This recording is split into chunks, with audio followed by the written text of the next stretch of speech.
Es lietoju iPad, un man patīk arī daudz lasīt. iPad šobrīd ir mana jaunā elektroniskā grāmata. Es lasu ar programmu iBooks, kurā visas grāmatas tiek izkārtotas grāmatplauktā tieši tāpatās kā man mājās. Ja es gribu pagriezt šādi, visas grāmatas izkārtojās tā, lai man būtu ērtāk skatīties. Jebkurā gadījumā šī programma var vaļā gan EPUB, gan PDF failus. Mēs, piemēram, varam apskatīties Vinija Pūga grāmatu. Varam pilnīgi ērti, superīgi pāršķirt starp lapām, skatīties bildītes.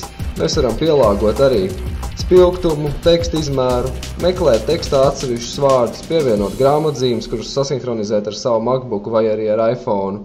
Un, protams, arī varam pagriezt un dabūt vēl precīzāk grāmatas efektu.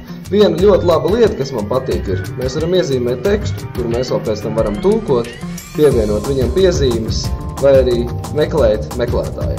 Un, protams, lai arī apskatītos nopietnākas lietas, kas attiecās uz biznesu, visādi veidi tabulas, kuras ir PDF failos, mēs varam arī ar iBook viņas atvērt un pavisam ērti caur viņiem staigāt un visu skatīties. Protams, es lasu arī tradicionālās grāmatas, bet arvien biežāk lasīšanai izmantoju iPad.